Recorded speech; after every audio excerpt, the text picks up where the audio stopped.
All right, hello scholars, teachers, staff, and Mr. and Mrs. Day. Before I start, I would just like to thank my wonderful community for this opportunity and chance to speak. Before I start, I just want to tell you that my speech is going to revolve around not just leadership, but specific ways and qualities of a leader. Throughout this description of a leader, I will mention a story about how a leader should hold himself. Now, about 2 years ago, my family suffered the tragedy of losing my grandfather. My grandfather lived his whole life up until his last day, working from 8 in the morning to 8 at night.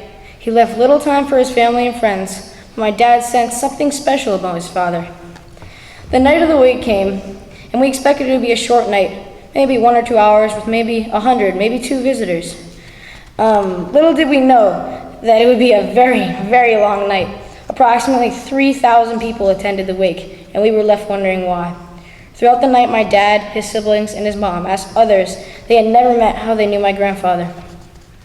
Many said the same thing. It was that apparently after work, my grandfather would go around the towns of Danvers and Revere, Massachusetts, doing odd jobs to help families. However, he never received money or anything for it. He just wanted to help those, not for a reward or anything, just to be a good person. He was a remarkable man, and in my eyes, not just a role model, but a leader. He used a leadership skill that is perhaps the hardest of all to master. That is doing things for not a reward, but to be a good person. Now, what is leadership? The definition consists of 3 big components, including communication, initiative, and discernment. First is initiative, which is the ability to get things done. Pride of place relates to this because I know there are plenty of students on campus who have great ideas about improving the community and ways we should treat our facilities. You guys need to take initiative, speak up, and do what it takes to get things done, because there is no such thing as a bad idea. This can also relate to schoolwork. As you know, sometimes I like to procrastinate. We all do. But learning to take initiative and get those assignments done long before the last minute is very important. Second is communication. Every day our communication skills are tested, whether it's needing to let a teacher know about information that maybe you're not so confident about, but communication is also about gaining confidence, so the people around you can know what they need to know. Leaders need others to see them as a leader, and I promise you that you will find those will follow you and see you as a leader, as long as you effectively show them where your train of thought is headed, and tell them your goals for not only yourself or the group you're in, but the entire community.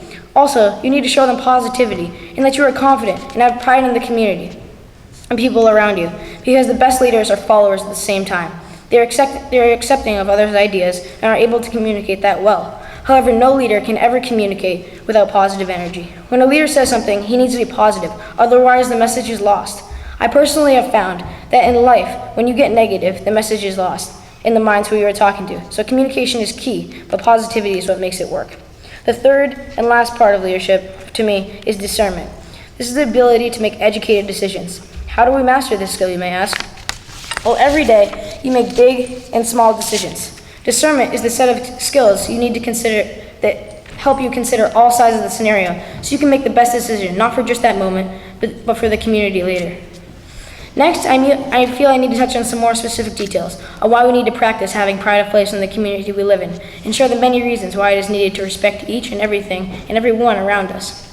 This beautiful place, has many things that make up it. These all work together in a positive way to make this community the stellar place it is. First and foremost are the adults that work countless hours to make this place the beautiful place it is. Teachers, athletic facility managers, and everyone else works together to bring together the specific things that make it so we can wake up every morning and smile at the beautiful community we live in. Now, before I start on some topics, I want to talk about you. Being you is the most important thing to do here at Cardigan. Some people will find themselves here at Cardigan, find who they really are. If you are not you, people will not like you for who you really are. You need to be yourself, and I know that not being yourself only leads to problems. So, if you don't take away anything else from this speech, please just take away that you need to be yourself. Now I feel I need to touch on just 2 quick quotes that taught me a lot. For those who know me this last year, I had a very bad tendency to steamroll over others' thoughts. In other words, I just tried to do everything on my own. I didn't see the value in the opinions of my brothers. This summer, I took a good look at myself, and that's when I came across this quote by Mother Teresa. You can do what I cannot do. I can do what you cannot do. Together, we can do great things. A leader doesn't always need to be someone who has all the ideas and all the power. Sometimes a leader needs to be a follower for a bit. This summer, I attended a leadership retreat in Washington, D.C., where I learned and practiced various leadership traits. One of these was learning how to be a leader and be a follower at the same time. Some of you are probably wondering what this leadership trait has anything to do with pride of place. Well, having pride in the value of others' ideas and solutions is very important, as us students make up a big portion of this community. We must learn to have pride in the value of one another and strive to be one as a student body. My second quote relates to what a leader should be out to do. In other words, what a leader should want his group to be, as opposed to what he wants to be. The quote reads, "Great leaders don't set out to be a leader. They set out to make a difference. It's never about the role, it's always about the goal." This means that leaders can't just be out to want to be seen as a leader. A leader needs to want to be able to be in a position to take his community to their goals. He or she can't want to receive all the credit if they get there either. He deserves part of it, but in a community, everyone works, so everyone should receive credit. However, this process works both ways, because if a community fails, then it was not just the leader, but the community as one. This is pride and integrity. My last leadership theme that I feel I need to touch on is obstacles. Every team and every leader comes across obstacles. Obstacles are there to suck the positive energy from your team or group. In the words of Joel Osteen, they are energy vampires. They just try to drag you down. Whether it's a bully or even a physical object, obstacles are always going to try to stop you. It takes real guts to be the stronger person, not just physically, but mentally too. How can you be stronger? Well, the answer to that is simple. Use those who try to metaphorically or sometimes physically push you down as motivation.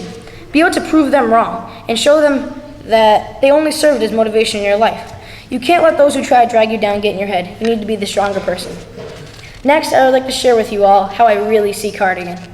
By doing this, I will compare Cardigan to a theme I read about in a book by Joel Osteen. The 3 words I describe the point with are an energy bus. What this means is that on the first day of school, we all signed a book with our names on it. Proof of us metaphorically getting on the Cardigan bus. We boarded this bus because we saw what a kind of community environment we were joining and where the Cardigan bus was going. And as we boarded, right there was Mr. Day and all of the faculty ready to drive our bus in the right direction. However, every bus needs fuel to run. This fuel is our positive energy. This positive energy we all donate every day is what gets the wheels going, allowing our trusted teachers, faculty, and of course Mr. Day to take us on the right roads leading to success. In conclusion, I would like to leave you with a few words of wisdom. Some may see it as a challenge, but to me it's very important. All the time I see people say things and then don't follow up. Whether it's in a conversation, at lunch, at school meeting, or even chapel, I see people say things all the time and don't act accordingly. Well, I challenge you today to say something and then act accordingly. In fact, I will start us off by saying that as a community, we need to help one another on any stage of any size. So I will commit to doing community service all through this school year. Now it's your turn. As a community, we need to help one another. So let's stick to our words and get things done. Once again, thank you for this opportunity. I'm truly honored to be able to share my thoughts with you all. Thank you.